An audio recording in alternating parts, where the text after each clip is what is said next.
민주당 전당대회가 끝이 났습니다. 이재명 대표가 연임한 가운데 새로운 민주당 지도부의 얼굴이 예전과 비교하면 확 달라졌습니다. 명팔이 논쟁 때문에 이번 선거판 막바지에는 상당히 많은 국민들의 관심을 불러일으켰죠.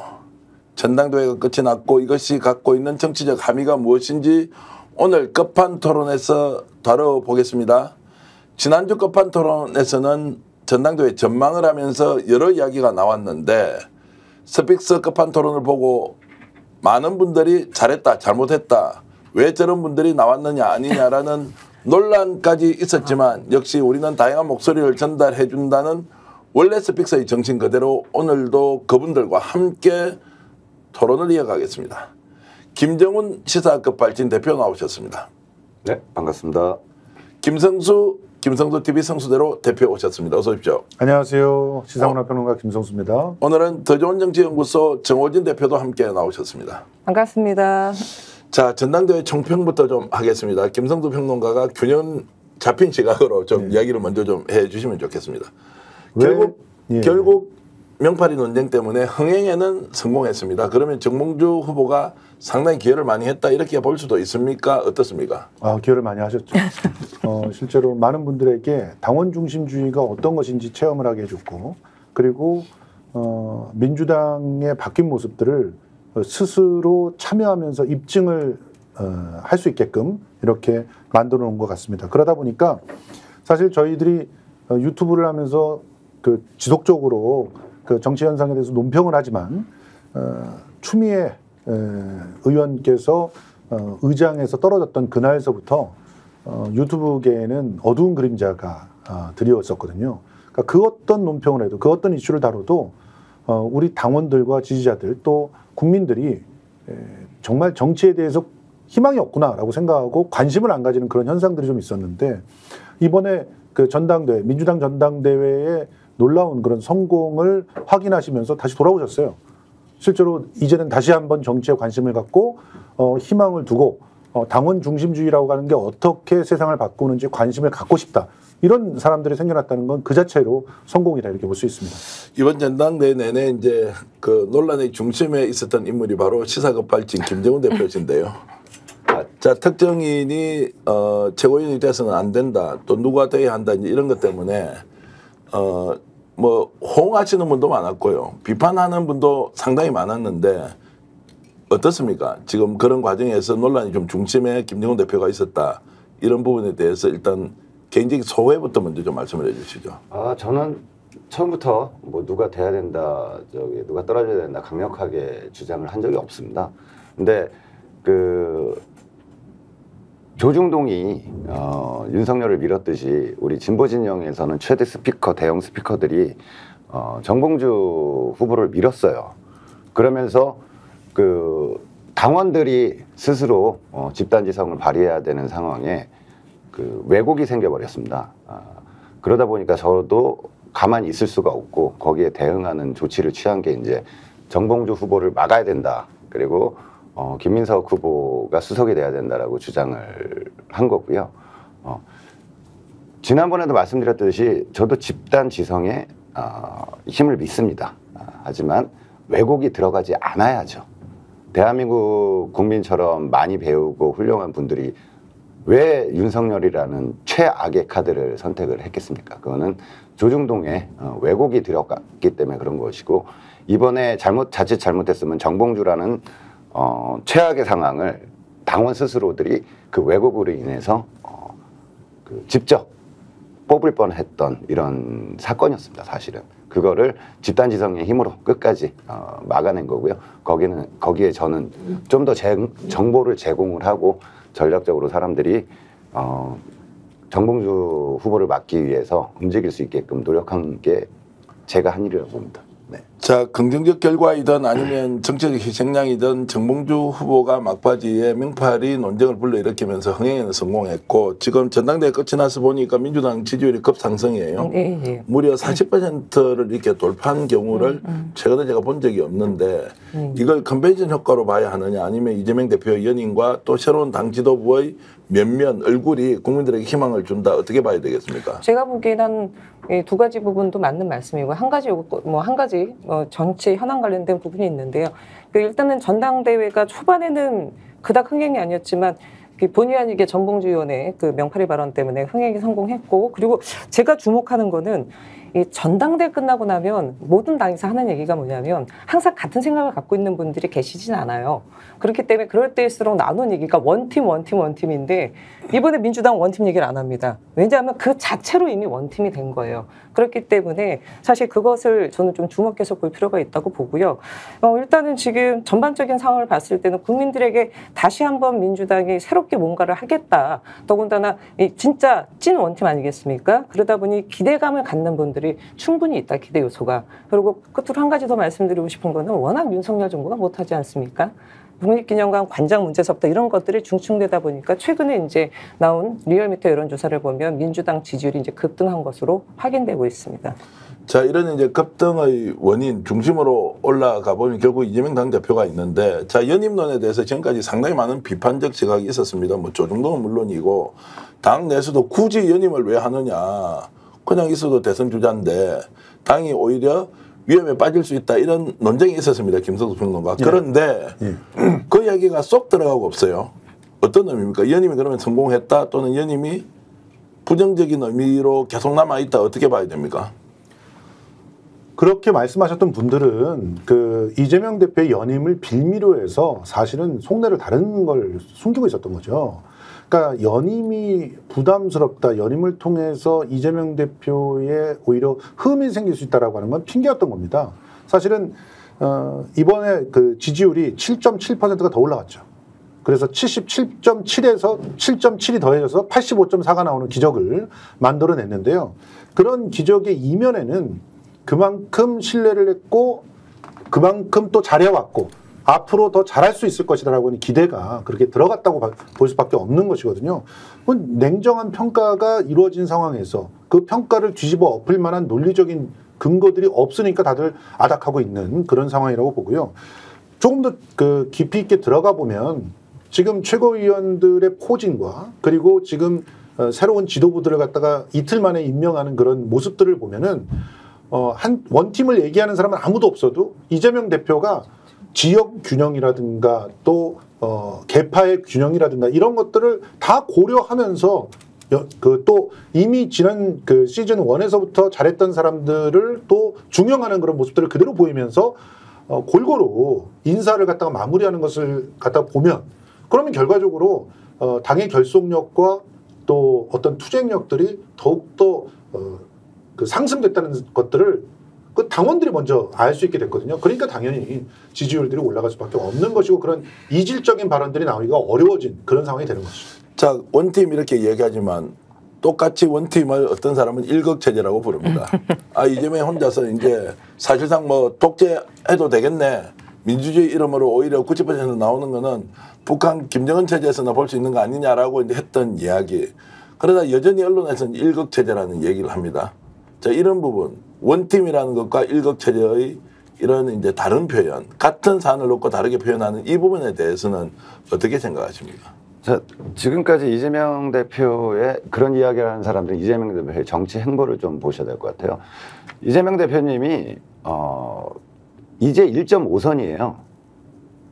그 전에 중앙 정치를 하지 않으셨습니다.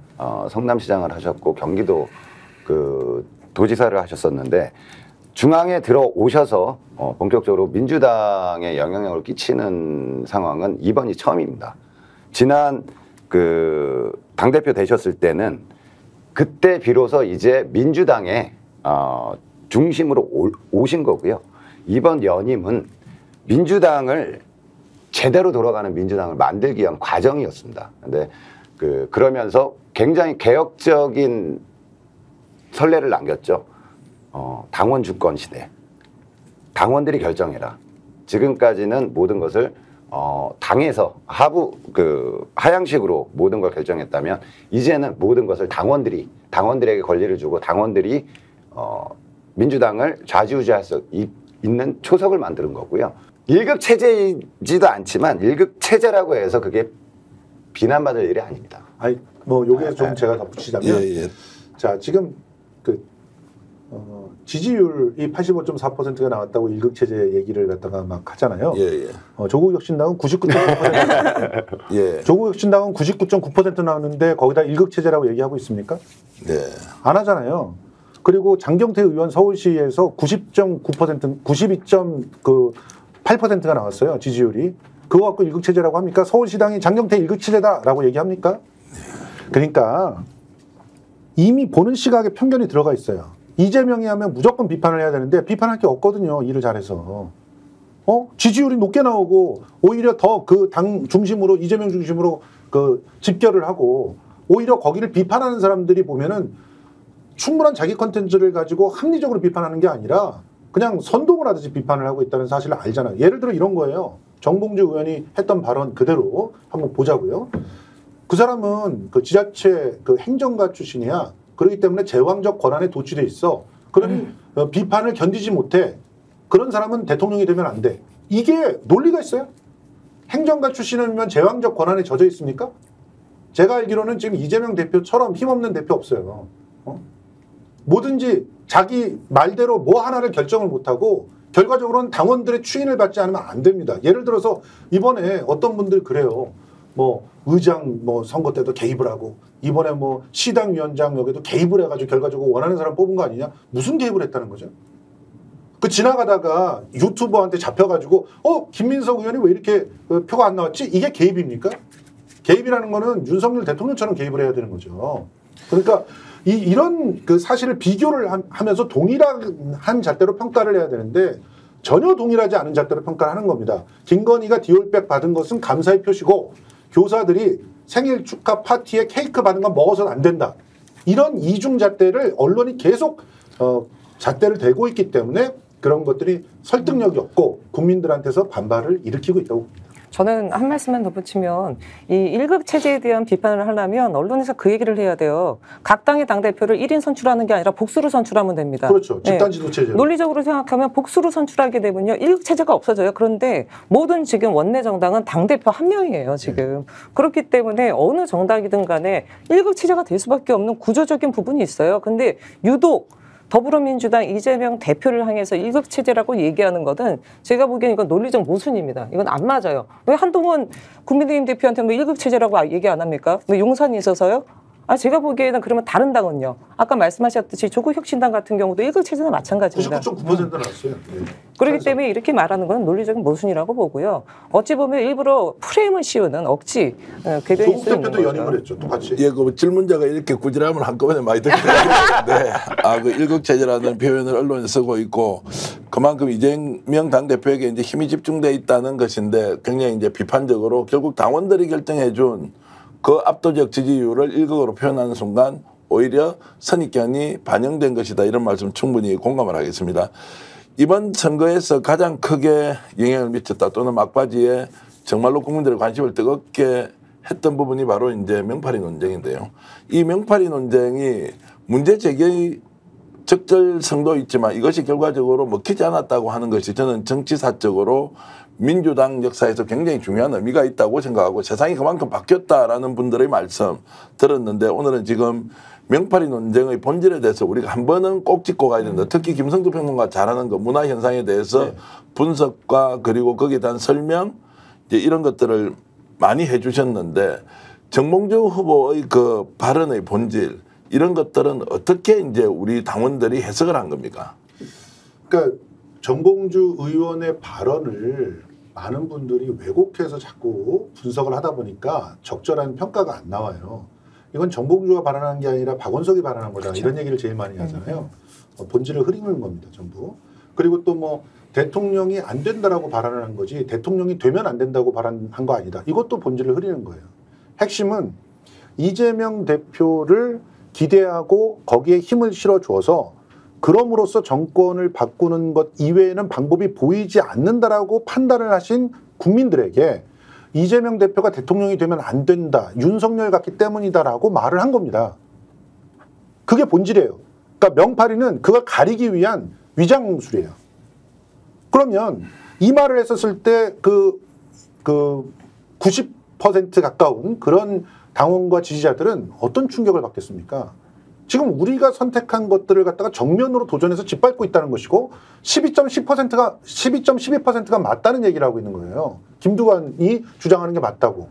그러면 김두관 후보가 주장하고 있는 것을 입증을 했냔 말이에요. 당원들한테 설득을 하고 입증을 할 수 있는 노력을 했습니까? 안 했잖아요. 그러니까 이런 상황을 냉철하게 그 분석할 수 있는 능력을 갖고 있는 당원들이 이 모든 것을 당원에 대한 모독으로 받아들인 겁니다.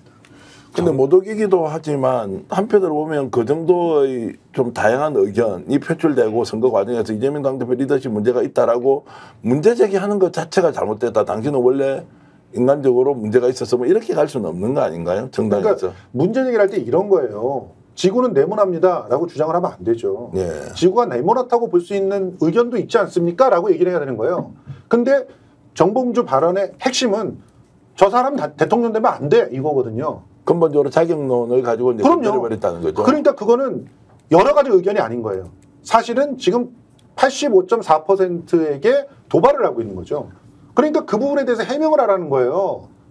우리 지지자들이나 당원들이 얘기했던 건 다른 건 뭐냐면 해명하고 사과할 게 있으면 사과하라 이거죠. 근데 해명을 하고 사과를 하지 않은 대신에 이 모든 것들이 명팔이 때문이다 이래버렸단 말이죠. 네. 이건 굉장히 비겁한 선택입니다. 김정은 대표가 말씀을 꼭 좀 들어봐야 될 것 같은데 이 문제에 대해서. 그러니까 민주당에 쓰여지는 프레임, 다양성을 존중하지 않는다. 이거는 사람들이 다름과 틀림을 구분을 못하는 데서 출발을 그렇죠. 하는 거라고 봅니다. 예.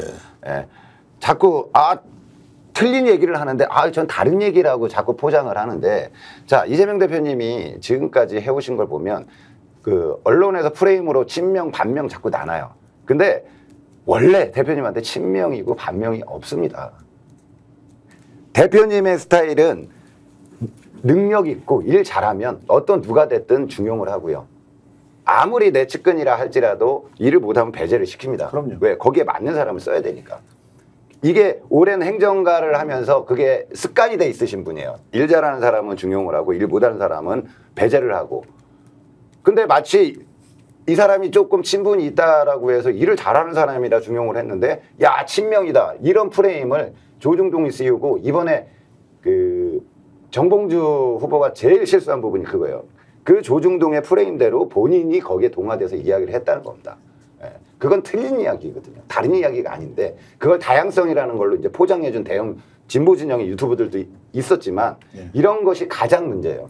그 제가 좀 말씀드리면 저 뭐 민주당 관계자가 아니기 때문에 뭐 이재명 대표를 제가 뭐 실드시 이런 건 아닌데 김성수 대표님께서 좀 전에 비겁하다라는 말씀하셨는데 저도 같은 생각입니다만 다른 맥락에서 보면 정봉주 후보가 사실은 선거 초반에 이재명 대표에 대해서 비판 안 했어요.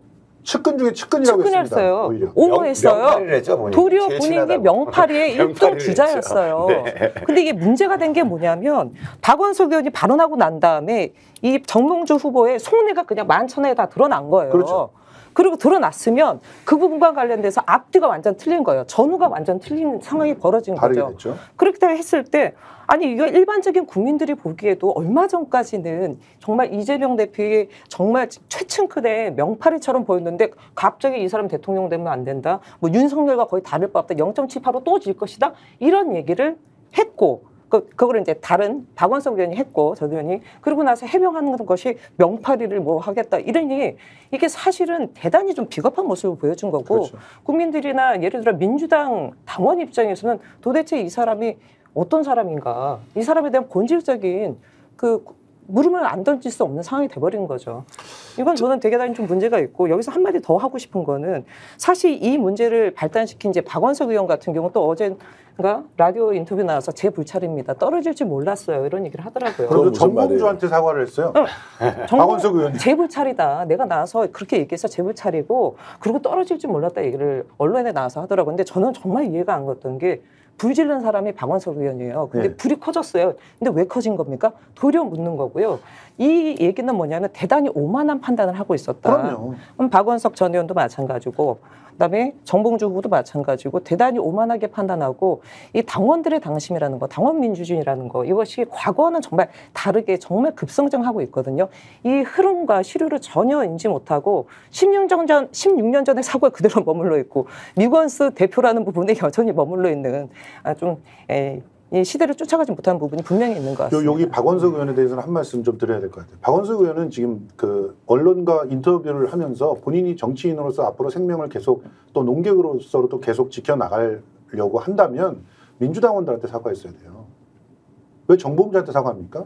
방송도 그렇게 친목질로 하는 겁니까? 친하면 다 서로 추천해 주는 거예요? 제가 친한 사람이 별로 없어서 추천을 많이 못 받는 것 같아요. 아니 그러니까 이제 표현이 좀 과격해서 제가 순간 움찔했는데 그러니까 기본적으로 이런 거예요. 그 사람이 농객으로서 자기의 존재를 확인시키려면 이 현상을 냉철하게 분석을 해야 돼요.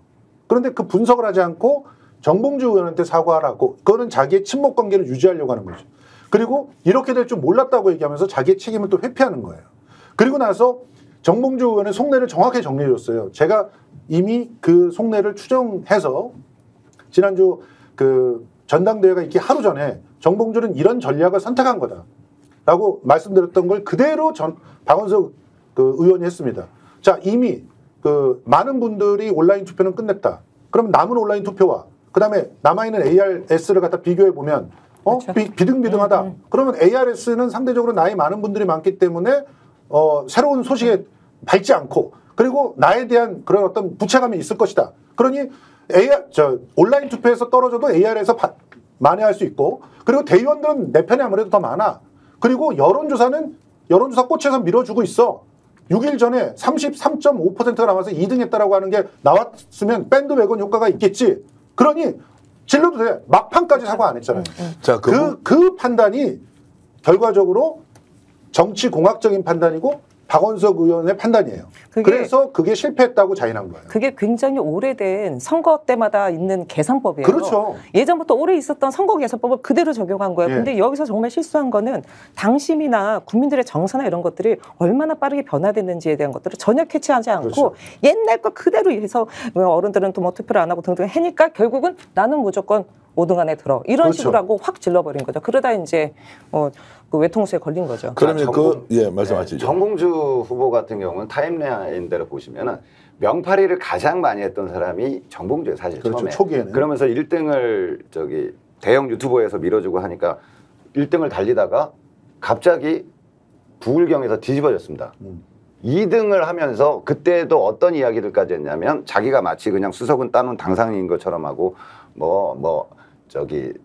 한준호 한준호 의원 왜 이렇게 등수에 나이도 어린 게 등수에 관심이 많아? 네, 그건 나중 얘기고 네. 심지어는 자기가 어떤 월권까지 했냐면 내가 되면 다 까운 사람들이니까 나중에 지명적으로 다 올려주면 돼. 이거는 당대표는 할 이야기를 본인이 아직 최고위원 되지도 않았는데 본인이 하겠다라고 이야기를 할 정도의 월권을 보여줬어요. 저는 계속 정봉주 의원이 대형 유튜브에 나와서 어떤 이야기를 하는지를 다 모니터링을 하고 다 방송을 했던 사람이기 때문에 그러면서 막판에 이제 부울경에서 완전 뒤집어졌습니다.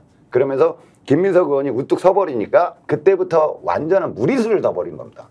그리고 거기에 또 동조한 세력이 김어준 씨 같은 경우는 방송에서 뭐라고 했냐면 다른 소형 유튜버들이 얘기해봤자 대세에는 흐름 없다, 영향 없다. 니들 하고 싶은 대로 해봐라. 그래봐야 아무 소용없다라고까지 얘기했어요. 그러니까 정봉주 후보 자체도 본인이 어울리는 사람들이 밀어주는 사람들이 그런 얘기까지 하니까 본인도 거기에 자기가 어떤 것을 해도 분명히 자기는 오해 안에 들어갈 것이라고 확신을 했던 거죠. 제가 이제 방송 중에 조금 의견을 말씀드리면 우리 김재훈 대표가 하시는 말씀 중에 저는 대형 유튜버도 존중하고 중형 소형 유튜버도 존중하는데 특정 유튜버에 대해서 큰 길로 하나의 걸음을 이렇게 맞춰서 가고 있는데 조금 표현하시는 게 거북하다. 그러나 이제 개인의 자유로운 표현 자체를 제가 어떻게 제지할 수 없으니까 그대로 말씀을 일단 들었는데 각자 전망을 하는 것은 그렇게 해서 먹힐 것이다, 먹히지 않을 것이다라는 것을 좀 이렇게 단정적으로 옳다 그러다로 가는 건 좀 아닌 것 같고요. 두 번째 이제 어쨌든 현장에서 정치하고 있는 사람들의 태도를 보고 옳고 그름에 대해서 개인은 판단할 수 있지만 이것이 그 사람을 규정하는 중요한 또 수단이 되어서는 안 된다라는 말씀을 개인 의견으로 좀 드리고요. 정말 옳은 의견인데 그 부분에 대해서 흔히 말하는 대형 유튜버들의 그 당시의 패착을 하나만 더 소개할게요. 그게 뭐냐면 특정한 세력들이 들어와 있고 그 세력들은 이전에 그 똥파리라고 불렸던 세력이다. 그들은 돈을 받고 움직이고 그리고 분열과 갈라치기가 목적이다. 이런 얘기까지 했어요. 네. 그 얘기를 하고서 명팔이라고 하는 기자회견이 나온 겁니다. 그러니까 이런 타임라인들을 우리는 뭐 모를 수는 있지만 여러 유튜버들을 돌아다니면서 보시는 분들은 다 알고 계시고 그리고 거기에 대한 반발들을 이제 에너지를 모으듯이 원기옥을 모으듯이 모으고 계셨던 거예요. 네. 그런 것들이 터져 나온 겁니다. 그 이 대목에서 이제 제가 좀 논의하고 싶은 것은 이 정치 구단 또는 정치 고관여청을 진두지휘해왔던 전략가들이 왜 막바지에 이런 패착을 했느냐, 이제 이 부분이 굉장히 궁금하다는 거예요. 이미 민주당은 국민의힘에 비해서 훨씬 더 많은 정치 경험, 또 현장성, 그리고 당원의 주권, 권한이 강화된 상태면 이런 오판이 참 이해가 안 된다. 왜냐하면 평론가들이 여러 사람 모여서 뭔가 싸움이 일어날 것 같은, 야, 이러면 안 되는데, 이러면 안 되는데, 특히 박원석 전 의원의 발언 이후에, 야, 빨리 사과해야 된다. 아니면 큰일 난다.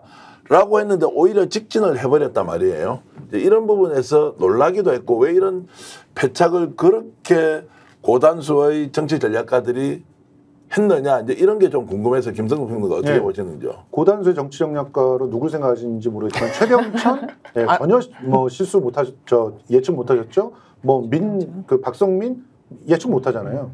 뭐 20년 전서부터 해왔던 그 방식 그대로 분석을 하면 전혀 현재 현상을 이해할 수 없어요. 아직도 그분들은 팬덤 정치 문제라고 얘기하잖아요. 아니라니까요. 팬덤이라고 하는 그런 구조가 정치에도 그대로 통용이 되는 시대를 살고 있는 겁니다. 그런데 네. 팬덤 정치를 비판을 하면 그거는 대안이 없는 거예요. 지금 현재의 현상은 일단은 삼박자가 맞아서 떨어진 거라고 보는데요. 우선 뉴미디어들의 약진. 그래서 뉴미디어들은 이거는 뭐 진짜 막말로 조회수가 높다고 해서 뭐 더 많이 보는 것도 아니고 뭐 구독자가 많다고 해서 더 많이 보는 게 아니에요. 영향력이 있다고 단언할 수도 없어요. 왜냐하면 그때 당시에 알고리즘에 떠서 그 사람들이 궁금해하는 내용들을 가장 밀접하게 그럴듯하게 말해주는 것들이 사실은 영향력을 갖게 되는 세상입니다. 그 세상에다가 더하기 지금 당원 중심주의로 가기 위한 민주당의 쇄신 노력들이 룰을 일부 바꾼 것들이 있어요. 이 룰들이 당원들의 파워가 그대로 관철되게끔 하는 그런 흐름들을 만들었어요. 그러니까 이 당원 중심주의에 무려 125만이라고 하는 권리당원들이 있는 상태에서 여론조사는 권리당원들의 그 어떤 정서적인 흐름을 쫓아간다라고 하는 것도 전혀 계산을 못한 거예요. 그리고 ARS나 대의원들도 이런 일반 권리당원들의 그런 수많은 토론방들이 지금 실시간으로 움직이고 있어서 거기서 얼마나 빠르게 동향이 바뀌는지를 모르고 있는 겁니다. 자, 그래서 그런 이제 오판이 있었고 또 하나의 질문은 김정은 대표께 드리면 이게 이렇게 짧은 기간에 어떻게 퍼져서 선거의 결과를 뒤집어 버렸느냐는 것도 좀 미스테리합니다. 자, 2년 전 우리 전당대회를 보면요, 진보 진영의 대형 유튜버들이 미는 후보가 수석이 되고 차석이 됐습니다. 불과 2년 전에. 압도적으로 그것도 수석 차석이 됐어요. 그렇죠. 그리고 심지어는 잘못했으면 우리가 소위 말하는 윤영찬이나 송갑석이나 하는 이런 수박 계열의 의원들이 다 들어올 뻔한 상황이 있었어요. 불과 2년 전만 해도. 그거를 한번 겪었어요. 시민들은 그 당시에도 전략 투표를 했고 윤영찬을 막기 위해서 송갑석을 막기 위해서 어떻게 투표를 해야 될 것인가에 대해서 치열하게 논의하고 치열하게 알렸습니다. 근데 이번 같은 경우는 지금 정봉주나 뭐 대형 유튜버들이 잘 모르는 상황인데 제가 11만이에요. 김어준이 100 몇십만입니다. 네. 어떻게 뒤집을 수 있느냐? 예전에는 아까도 말씀드렸듯이 김어준이 한마디 하면 끝났어요. 그냥 듣고 그대로 따랐는데 지금 저쪽에서 얘기하는 뭐 조직적으로 뭐 돈을 받고 움직인다 뭐 우리가 이러는데 전혀 그런 거 없고요. 지금 보시면 단톡방, 카페, 페북의 그 그룹들 해서 수십 개, 수백 개의 그 진보 진영의 그 지지자들이 활동하는 방들이 있습니다. 거기에서 한번 야 이것이 옳다, 이게 맞다라고 어떤 영상이 올라오거나 글이 올라오면 순식간에 퍼집니다. 순식간에. 예전에는 김어준 영상 뭐 이런 게 딱 올라오면 막 퍼지기 시작했어요. 근데 지금은 그게 아니라 무엇이 옳은 거고 이게 논리적으로 맞는 건지 그런 내용들이 딱 올라오면 그게 순식간에 퍼져버리는 상황을 간과했던 거예요. 굉장히 직설적으로 평론하셔가지고 좋긴 한데요. 계속 이제 특정 인물을 거론하니까 그래서 제가 그냥 네. 여쭤보겠습니다. 뉴스공장이 우리 사회에 끼친 긍정적 영향이 엄청 많다고 생각하시죠? 아니, 많죠. 예. 네. 그거는 이제 기본적으로 동의를 하면서 네, 많습니다. 그거를 부정하지는 않습니다. 그런데 그 뉴스공장이 진보 진영의 조중동에 맞서서 맞서서 긍정적인 효과 너무 좋죠. 잘하고 있습니다. 그 부분은. 하지만 조중동이 대한민국의 대통령을 올릴 수도 있고 내릴 수도 있다라고 생각하듯이 김어준 또한 민주진영 내에 뭐 최고위원을 내가 올릴 수도 있고 내릴 수도 있다라는 아직 그런 자만감에 아직도 빠져 있다는 게 문제입니다. 그러니까 여기 있는지 없는지는 모르고요. 그거는 이제 단정적으로 할 수가 없고. 제가 얹어서 좀 설명해 드렸는데 우리 그 굉장히 중요한 내용을 얘기했었는데 우리 시사급발진님께서 아직 좀 학술적인 그런 언어들을 사용을 안 하셔서 제가 좀 보태자면 사실은 2022년서부터도 굉장히 이상한 현상들이 발동을 하기 시작했던 거예요. 그러니까 우리가 대선을 갖다가 겪으면서 여러 가지 얘기들을 했었습니다. 예를 들어서 2012년 대선은 트위터들의 대선이었다. 그리고 2017년 대선은 커뮤니티의 대선이었다. 이런 얘기도 많이 했잖아요. 그리고 그 커뮤니티들의 대선이었고 그 이후에 그러면 윤석열이 됐던 대선은 뭐냐?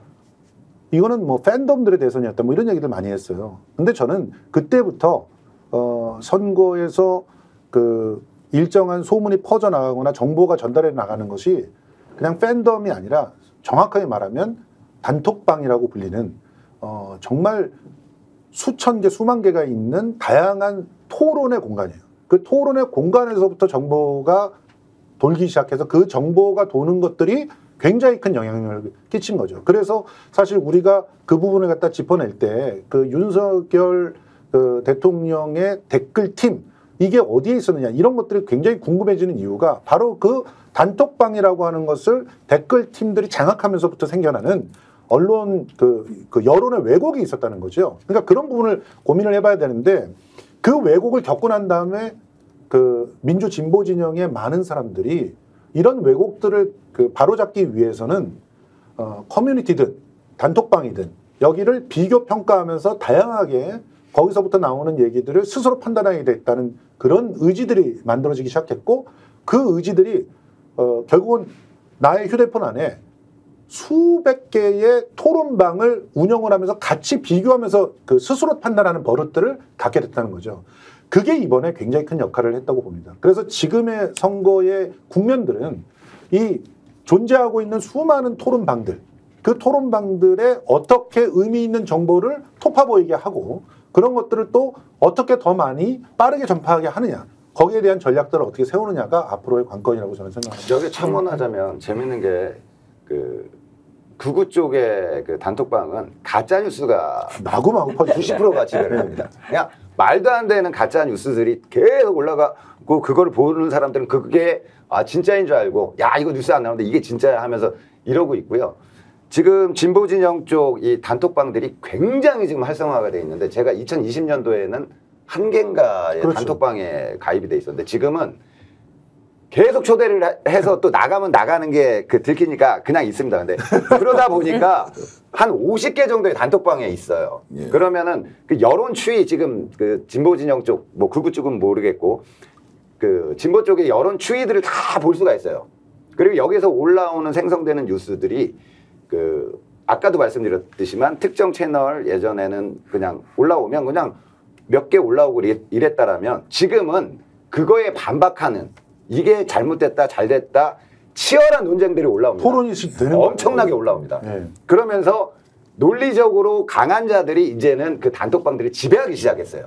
결국 이 말씀은 이제 진실이 지배하는 세상을 결국 대중이 만들고 있다는 거죠. 네, 맞습니다. 이것을 가공하거나 비튼다고 해서 일시적으로는 효과가 있을지 몰라도 본질적으로는 바꿀 수 없다는 것이고. 그러니까 예전처럼 댓글 부대 몇몇이 들어가서 바꿀 수 없는 구조가 돼버렸어요. 맞습니다. 저는 우리 급발진님보다는 조금 더 단톡방에 가입된 게 많아요. 한 100여 개 정도가 100개가 넘는다는 이야기입니까? 100개 미치지 못하면 100개 정도 되는 거 같아요. 100개 정도. 예. 그런데 그 단톡방들이 성향별로 다 있어요. 그러니까 거의 중도층이라고 하는 보수적 성향서부터 시작해서 가장 급진적인 성향까지 다 있습니다. 다 있는데 그 흐름들이 어땠냐면 이번에 정봉주 후보가 처음에 1등으로 딱 등장했을 때는 반반이었어요. 근데 그것도 놀랍습니다. 처음에 정봉주 후보에 대해 비판한 단톡방들의 흐름이 반이 있었다는 거예요. 그런데 그게 이 일주가 지나면서 3분의 1로 긍정적으로 보는 데가 줄어들더니 본격적인 기자회견이 그 진행되고 난 다음부터는 다 부정적으로 바뀌었어요. 거기서 무슨 뭐 흔히 말해 쉴드를 친다 이런 거 있으면은 그냥 뭐 박살이 나는 거예요. 논리적으로 박살이 근데 나고. 커뮤니티는 달랐어요. 예를 들어 커뮤니티 딴지다 이런 커뮤니티가 있다. 거기는 여전히 정봉주에 대한 지지와 응원과 그런 걸로 가득했어요. 그러니까 커뮤니티 시대가 아니라는 겁니다. 이제도.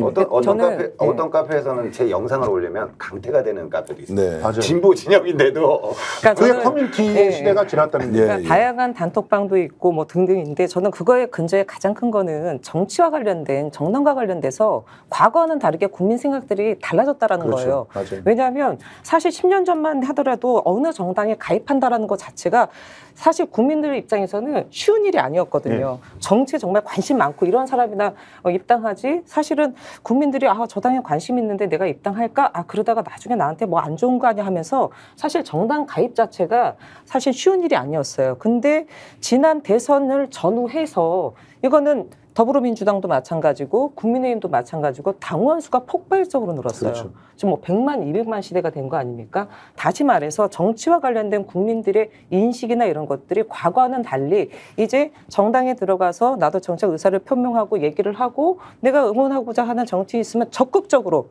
응원하고 이런 문화가 이미 안착이 된 거예요. 그렇죠. 지금 그렇기 때문에 저는 이 자체가 갖고 있는 이건 사실 정당 정치를 강화하는 측면이거든요. 그렇기 때문에 이 부분에 대한 것들을 사실 세심하게 보고 이걸 어떻게 키울 것인가에 대한 부분들을 고민하는 속에서 정치인들이 앞으로 어떤 정당의 문화를 만들 것인가를 만들어가야 되는데 사실 지금 이거를 민주당이 만들어가고 있는 과정 속에서 이번 맞습니다. 일이 저는 발생됐다고 보기 때문에 이 부분에 대한 것들은 앞으로 뭐 이건 정치인들뿐만 아니라 정치를 연구하고 계시는 분들에게 있어서도 새롭게 저는 봐야 되는 지점이라는 생각이 듭니다. 결국 이제 명팔이 논쟁이 지금 현재 정치를 하고 있는 분들한테 어떤 메시지로 이제 다가가느냐, 앞으로 내가 정치를 한다면 어떤 이제 방식과 원칙을 가져야 하느냐는 면에서 시사하는 바가 매우 크다고 그렇죠. 저는 보고요. 자, 그런 면에서 보면 당원 주권주의가 어떻게 보면 선출직 공직자 또는 기성의 정치인들이 보면 좀 불편한 겁니다. 일일이 눈치를 봐야 하는 그거 거예요. 아니죠. 예. 이제 그렇게 돼가고 있지 않습니까? 조금 전에 말씀하셨듯이 특정인을 일방적으로 지지하는 커뮤니티는 여전히 나의 팬이라고 하는 사람들이 존재하지만 단톡방 세계에 가면 잘못하면 바로 아웃될 수도 있다라는 이 문화가 만들어졌다는 것을 과연 현재 300명의 국회의원 중에서 몇 명이 알고 있겠느냐, 이제 이런 부분에서는 오늘 세 분의 말씀이 굉장히 중요한 의미를 담고 있다고 저는 생각을 하고요. 자, 민주당 문제로 다시 돌아가 보겠습니다. 이렇게 해서 이제 신임 지도부가 만들어졌는데 지난번 2년 전의 이제 소위 말하는 최고위원들과 지금 최고위원들의 색깔이 확 바뀐 것 같아요. 첫째, 호남이 별로 없는 것 같고 운동권도 별로 없는 것 같고 직업도 굉장히 다양해졌다라는 면에서 새로운 민주당의 탄생 아니냐, 이게 이렇게 좀 해석을 하면 좀 과합니까? 어떻습니까, 김석수 평론가? 아니요, 뭐 새로운 민주당의 그 어떤 모습들을 보여주고 있는 하나의 그 상징적인 지표라고 생각을 합니다. 연령대도 다양하고 그리고 또 성비도 굉장히 많이 좋아졌잖아요. 그러니까 선출직에서 여성 그 5명 선출인데 5명 선출 2명이 들어갔어요. 이제 그런 것들도 굉장히, 그러니까 우리가 굳이 어떤 할당제를 만들지 않아도 이제는 대중들이 모든 것들을 직접 결정을 하기 때문에 거기에 굳이 그 뭐 여성이고 남성이고가 아니라 능력이 있는 사람들을 뽑아 올리는 세상으로 가고 있다는 것을 또 보여주기도 하고, 그리고 그 지방에 대한 문제들, 이 문제는 사실은 굉장히 논쟁적인 문제였기 때문에 꼭 짚어야 되는 게, 지금 민주당 같은 경우 대의원제를 고수하게 되는 그런 근거로 뭘 잡았습니까? 너무나 호남의 당원들이 많기 때문에, 수도권과 호남 당원들이 많으니까 여론이 치우칠 수밖에 없다. 그래서 그거를 균일하게 만들기 위해서는 대의원이 필요하다고 얘기했는데 그렇지 않잖아요. 호남 혹은 수도권이 지배를 했습니까? 그렇지 않아요. 그러니까 정말로 이 그 구도들을 보면 당원들에게 믿고 정확한 정보만 전달하면 당원들 스스로가 판단하는 것들이 옳다라고 믿고 갈 수 있다는 것을 최고위원회 구성에서도 우리가 볼 수 있습니다. 평생을 이제 사회운동하면서 살아오신 우리 정호진 운동권 출신이 있습니다. 김민석 최고위원. 그러니까 그분은 제가 이제 말씀드린 운동권은 뭐 전대엽, 한총련, 이전에 이제 과거 민주화 운동을 했던 분이 똑같은 길을 살아와서 그것의 결과로서 이제 최고인이 되고 이제 이런 것에 대한 것이었는데 제가 이제 좀 질문을 드리면 호남이나 운동권이 중심이 되었던 민주당의 색깔이 바뀌었다는 이렇게 질문을 드렸고 자 그래서 나오는 이야기가 야 이게 민주당이 원래 진보정당 아니다. 진보정당은 과거에 민주노동당이나 정의당이나 뭐 진보당 같은 데가 진보정당이지 원래 보수정당이었는데 중도정당이라고 많이 얘기하죠. 중도정당 또는 개혁보수정당 중도는 없고 원래 보수당이 민주당입니다. 그러니까 보수정당의 민주성이 좀 확보되어 있는 정당이니 원래 민주당이 가지고 있는 색깔이 우리가 언론에서 지금 양분하고 있는 진보다 보수다 이런 것하고 달리 원래 색깔을 찾아가고 있는 것 아니냐 민주당이. 그렇죠. 아니 근데 전 다르게 생각해요. 예. 이 중도 정당이라는 표현은요. 어디서 썼냐면 DJ 대통령 때 썼습니다. 슬로건이 중도를 지향한다 그랬었어요. 중도를 따뜻하게 뭐 그런 부분이 있었거든요. 근데 사실 진보 정당이 과거에 그 예를 들어서 민주당 같은 경우를 중도라기보다는 좀 더 개혁적인 보수라는 표현을 썼습니다만 사실 그 2010년 들어서고 나서부터 그러니까 노무현 정부 이 후반부터 그 이명박 정부 들어서고 나서부터는 민주당이 사실은 색깔을 점점 좌측으로 가져갔어요. 그리고 어느 순간부터는 진보라는 표현을 썼습니다. 중도라는 게 사라졌어요. 그래서 진보정당 입장에서는 진보정당의 적자라고 보지는 않습니다만 민주당 같은 경우는 사실 보수라고 칭하기에는 너무 왼쪽으로 와 있기 때문에 나름 개혁적인 성향을 갖고 있는 정당이라는 생각을 하는 거죠. 개혁적인 정당의 성격 뭐 좋고요. 저 김정은 대표는 어떻게 보세요? 민주당의 이념적 색깔 우리가 보통 보수 진보로 하면 이제 뭐 보수는 국민의힘, 진보는 민주당이 대표되는데 그게 동의하십니까? 저는 사실 그 학생운동 저도 한총련 예. 출신이라 학생운동 출신인데 그 2002년도에 노무현이라는 사람을 보고 민주당에 첫 그 입당을 했었어요. 저는 그 전까지는 계속 진보 계열의 그 정당이 잘 돼야 된다라고 생각을 하고 항상 나중에 이제 그 비례는 정의당 주고 지역은 민주당 찍고 네. 이런 식으로 그 투표를 했었는데 그 사실 우리나라 보수는 민주당입니다. 민족주의를 근간으로 하고 있고 사실 보수를 참칭하고 있는 그 국민의힘은 이거는 극우 정당이죠.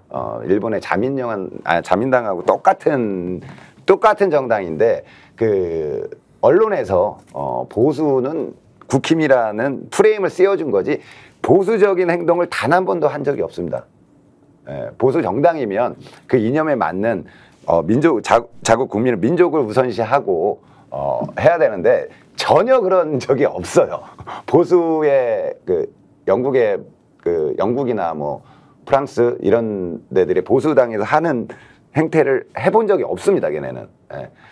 그래서 저는 실질적으로 대한민국을 그 이끌어온 보수 정당은 민주당이라고 생각을 하고 그 앞으로 이제 민주당이 그 보수 정당을 저는 그랬으면 좋겠어요.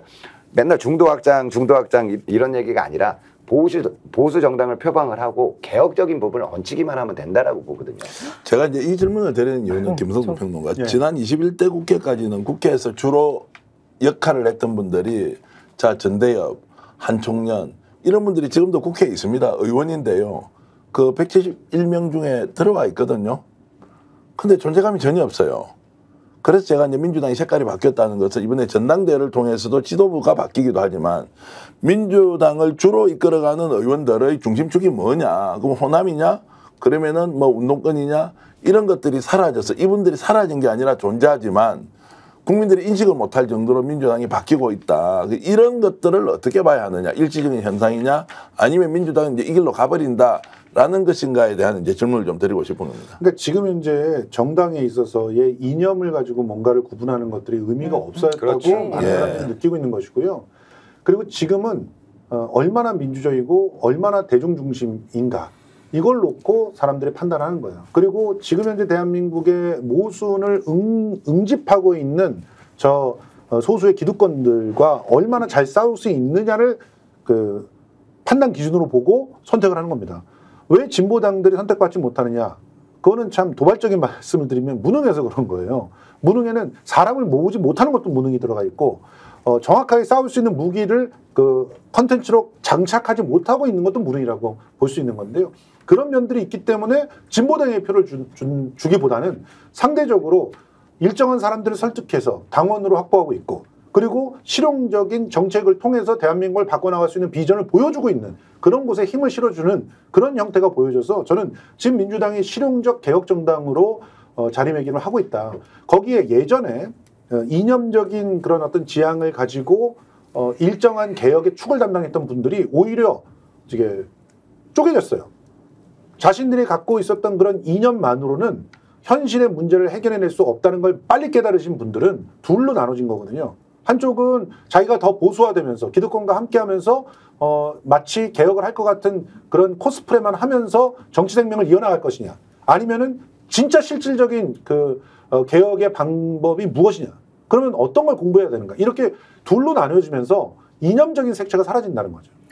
그리고 오히려 실용적으로 이 나라를 바꿀 수 있는 그런 정책적인 측면들을 함께 연구하고 법으로 관철시키는 그런 선택을 하게 된다는 건데, 그런 측면에서 오히려 진보 정당들의 영역이 더 넓어진다고 보거든요. 여기와 선택적으로 계속 연대를 하면서 진보의 가치를 심어주면 되는 겁니다. 그러니까 개혁적 대중정당이라고 하는 틀을, 그것도 실용적 개혁적 대중정당이라는 틀을 민주당이 잘 선점을 하게 되면 어떤 일들이 벌어지냐면, 이 틀 안에서 내용적으로 기득권들과 싸울 수 있는 무기를 다오, 이렇게 될 때 진보정당이 그 무기들을 만들어서 실어줄 수가 있다는 거죠. 그런 측면에서 결정적인 변화를 우리는 눈앞에서 보고 있는 거 아니냐 보고 있습니다. 전 좀 말씀드리고 싶은 거는 지금 정계은 대표님께서 말씀하셨던 거는 소위 말해서 전대협 세대, 586 등등 민주당을 지난 2000년서부터 계속 이끌어왔었던 인물들이 여전히 이인영 의원님 구로 그래서 이번에 당선됐어요. 여전히 계시긴 한데 예전과 달리 전면에 나서고 있지 않은 부분을 말씀하신 것 같습니다. 그렇기 때문에 민주당이 예를 들어 개혁보수냐 아니야 이런 건 말씀을 해주신 것 같은데, 저는 민주당이 개혁보수라고 보수라고 생각하지 않습니다. 기본적으로 말씀하셨듯이 이념적 잣대로 얘기를 하는 것도 적합하지 않고요. 근데 사실 앞서 얘기했던 과거의 운동권 출신들 586 이분들이 사실은 이제는 어느 정도 들어갈 시기가 됐어요. 물리적으로. 그렇죠. 저는 물리적으로 들어갈 시기가 됐다고 봅니다. 지금 20년 넘게 이끌어왔어요. 그러면 이제 어느 정도 들어가서 물갈이도 해야 됩니다. 그리고 결정적인 건 뭐냐면, 이분들이 두각을 나타내는 뭔가의 대한민국의 혁신적인 뭔가의 방향과 비전과 그다음에 집권했을 때 성과를 내니라고 봤을 때 그러지 못했습니다. 그러다 보니까 냉정하게 사실은 평가받아서 일부는 저는 사실상 퇴출이 된 부분이라고 보여지는 거고요. 그런 측면에서 민주당 같은 경우는 자연스럽게 이 교체가 되는 겁니다. 근데 저는 이번에 민주당 최고위원 되신 분들 보면서 개인적으로 좀 주목했던 부분들은 분야별 전문가들이 계세요. 맞아요. 김병주 의원님 같은 경우는 지금 사성장군 아닙니까? 국방 안보 관련돼서 정말 잘하고 계시잖아요. 전 개인적으로 제가 민주당 의원분 중에 좋아하시는 분이기도 한데요. 한준호 의원님 같은 경우는 언론개혁과 관련된 부분들은 뭐 자타가 고민하는 부분들이고요. 보면 면면이 전문성을 갖고 있는 분들이기 때문에 윤석열 정부에 맞춰서 잘 싸우는 거, 그럼 이미 온 국민들이 다 아는 사실 아니겠습니까?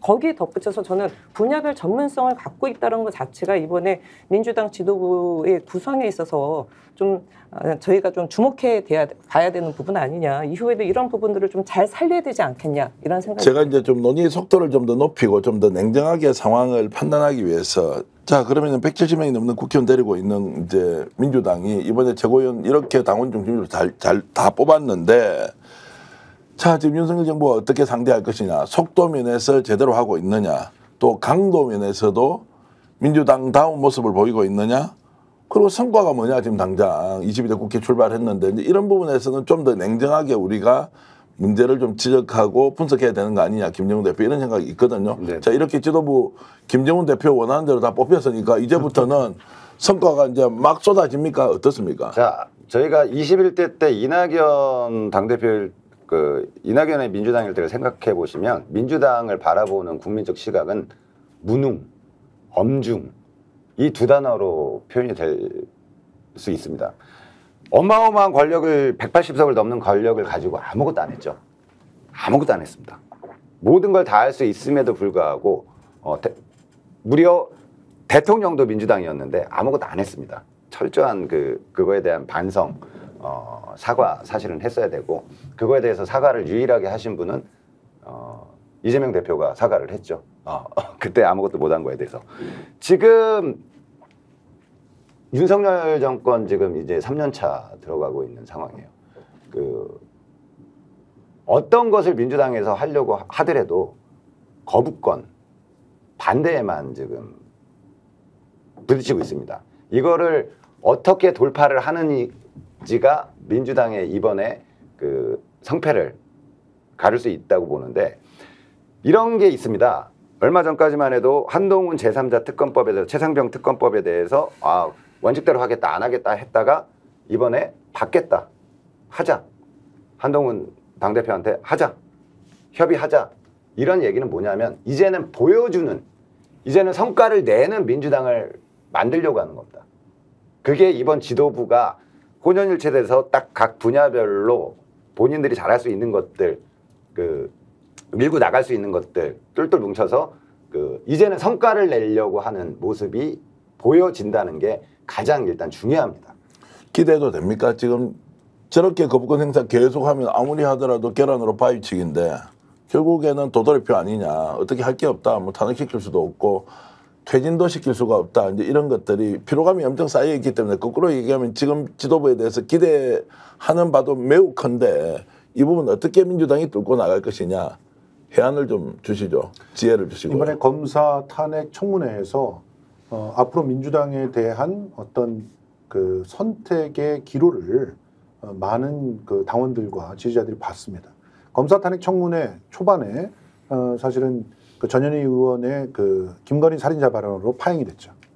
파행이 됐지만 그때 당시에 굉장히 당혹스러운 장면이 연출됐습니다. 말씀하신 맥락에서 증언자들을 갖다 다 불렀는데 오지 않았어요. 그리고 국민들이 진짜 원하는 증언자들이 있었는데 그 사람들은 오히려 배제되어 있는 상태였어요. 그러니 이문정 검사만 달랑 앉아 있었죠. 뒤늦게 법사위 위원장이 강진구 기자 등등을 참고인으로 다시 추가를 해서 강진구 기자와 정다은 증인들이 나오면서 청문회가 급문서를 탔죠. 그리고 의미 있는 그런 성과들이 나왔음에도 불구하고 이제는 언론이 받아 적어주지 않아요. 정다은의 정자도 적지 않아요. 그런 상황들이 만들어졌습니다. 그리고 그 이후에 현장 검증을 가가지고 현장 검증에서 장시호에 관련된 출정 기록들이 확인이 됐음에도 불구하고 오히려 국민의힘이 김영철과 장시호는 만난 적이 없다는 게 입증됐다는 허위 사실을 유포했는데도 그게 뉴스를 탔습니다.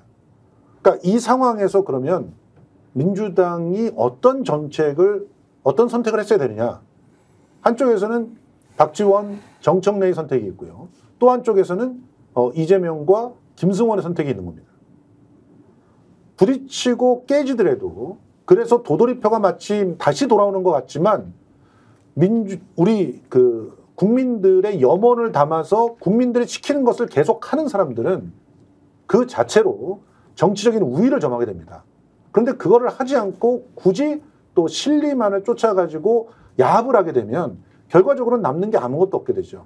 도돌이표만 강조가 되게 되는 거거든요. 그런 측면에서 지금 단일한 대우로 더 강해진 민주당은 똑같은 검사 탄핵 청문회가 왔을 때 변희재를 증언자로 선택하려면 변희재를 선택할 수도 있고 최순실도 선택할 수 있는 그런 용단들이 나올 거라고 봐요. 거기서 그런 사람들을 가감없이 증언자로 선택할 수 있는 그런 결단들을 내는 강한 민주당은 이후에 청문회 구도를 바꿔버릴 겁니다. 거기서 언론인들이 자신의 양심과 심지어 나중에는 허위 기사로 쓰는 것의 부담을 전부 다 안고 일방적으로 국민의힘이 요구하는 기사를 쓰지는 못할 것이다. 이렇게 생각합니다. 확연히 달라질 것이라는 것으로 이제 이해를 하고요. 네. 기대해도 될 것 같습니까? 좀 더 냉정하게 당위적으로 민주당이 더 잘할 것이다 또는 잘해야 된다 이렇게 말고요. 구체적으로 더 잘할 수 있다 없다 어떻게 보십니까? 그러니까 구조적으로는 대단히 지금 쉽지 않은 상황입니다. 왜냐하면 21대 국회도 똑같은 상황이었어요. 과반이 안 됐을 뿐이지 180석 아니었습니까? 지금 그때는 행정부가 있었죠. 그러니까 행정부가 있었지만 사실은 지금 같은 경우 행정부를 국민의힘이 갖고 있는 상황 속에서 구조적인 측면은 사실 더 좀 어려운 부분이 있는 거죠. 예, 그렇기 때문에 사실은 좀 지켜봐야 될 텐데요. 지난번에 나왔을 때도 잠깐 이 얘기를 했던 것 같은데 박근혜 대통령 탄핵과 관련돼서 초반에 탄핵이 될 거라고 생각한 사람 아무도 없었어요. 그럼요. 아무도 생각하지 않았습니다. 그럼에도 불구하고 탄핵이 이루어졌거든요. 탄핵이 이루어지는 과정에서 가장 큰 역할을 했던 거는 바로 국민들입니다. 그렇죠. 엄동설원에 촛불을 던졌던 국민들이 있었기 때문에 가능했는데요. 저는 윤석열 정부의 지금까지 하고 있는 대한민국 국정 운영 전반을 봤을 때 뭐 이거는 박근혜보다도 더하면 더했지 덜하지 않는 부분이 크다라고 보고 있고요. 특히 뭐 어젠가 그러니까 오늘 아마 지금 검찰 발표했을 것 같은데 명품백 관련돼서 무혐의 처분 내리지 않았습니까? 예. 조선일보 사설에서도 뭐라고 하더라고요. 예. 국민적으로 봤을 때 전혀 납득이 가지 않는 부분이 있습니다. 저는 이런 부분이 쌓이고 쌓일 거라고 보고요. 여기서 중요한 거는 우리 김성수 대표님 말씀과도 유사한 부분인데 민주당이 좌고우면하면 안 됩니다. 그렇죠. 예. 그리고 정말 괜히 또 뭔가 뭐 협치니 뭐니 하면서 뭔가 뒤에서 국민의힘과 야합 아닌 야합 같은 행동을 했을 때는 바로 국민들이 매섭게 안다라는 부분들을 명심하고요. 좌고우면 없이 정말 뚜벅뚜벅 앞으로 나가야 된다고 보여집니다. 오랜만에 여러분들과 끝판 토론하면서 논쟁다운 논쟁 진행했습니다. 자, 전당대회 끝이 났고 민주당에게는 큰 과제가 주어져 있죠. 그러나 그 상황을 만든 것은 결국 명팔이 논쟁이었는데 그걸 통해서 우리 정치가 어떻게 가고 있는지 당원들이 민심이 어떻게 또 생각하고 있는지 확인할 수 있었습니다. 무엇보다도 현실 정치를 하고 있는 정치인들에게는 앞으로 내가 국민을 위한 정치 어떻게 해야 하는지 방향까지 저희들이 읽어볼 수 있었습니다. 오늘 이 토론이 여러분들과 생각이 좀 다를 수도 있습니다. 저희들은 모든 의견이 자유롭게 발산되고 그 과정에서 최종적 판단은 시민들이 하시면 된다. 유권자 여러분들이 하시면 된다. 시청자 여러분들이 하시면 된다. 이런 생각 여전히 갖고 있고요. 또 스픽스의 공식적인 입장을 좀 말씀드리면 대형 유튜버라고 지칭했던 뉴스공장, 채널과 같은 이런 대한민국에서는 없어서는 안 될 귀한 유튜브 채널이 존재했기 때문에 레거시 미디어의 왜곡 보도 그리고 정치권의 정말 음해와 공작에서 대한민국 국민들을 지켜내는 중요한 역할을 했다. 뉴스공장에 존경심을 표하고 채널에도 역시 존경심을 표한다는 것이 저희들의 공식 의견이고 또 그렇지 않게 보는 분들의 의견도 존재하는 것이 또 다양한 대한민국의 여론이 살아 움직이는 하나의 증표라고 생각하기 때문에 오해를 하지 말고 각자의 의견을 존중해주는 문화가 만들어졌으면 좋겠다는 이 말씀을 드리면서 오늘 1시간 가까이 토론했는데 김성수 평론가 엄청 좋은 토론이었습니다. 아, 그런 의견이 있었다고 생각하고요. 김정은 대표님 자주 나오셔서 이런 토론 하시면 네. 아마 본인의 색깔도 조금 이렇게 훨씬 더 아름다워질 것이다 이런 말씀 드리고 정원진 대표도 고생하셨습니다. 예, 정치 토론에 있어서의 기준이 되는 여러 가지 그 시각들도 이제는 조금 달라져야 된다고 생각해서 되도록이면은 이전에 고답적인 정치공학적인 토론이 아니라 네. 지금 살아 움직이는 그런 현장의 움직임들을 보고 토론하는 그런 시간들이 좀 많았으면 좋겠습니다. 궁극적으로는 더 좋은 대한민국을 만들기 위해서 각자 자기 영역에서 최선을 다하고 있는 사람들이다. 이 말씀 드리면서 오늘 끝판 토론 모두 마치겠습니다. 시청해주신 여러분 고맙습니다. 맞습니다. 고맙습니다. 고맙습니다. 스픽스는 말하는 언론입니다. 대세는 유튜브, 그중에서 스픽스. 좋아요, 댓글, 구독, 알림 설정. 여러분이 저희를 사랑해 주시고 우리가 여러분을 사랑하는 4가지 방법입니다.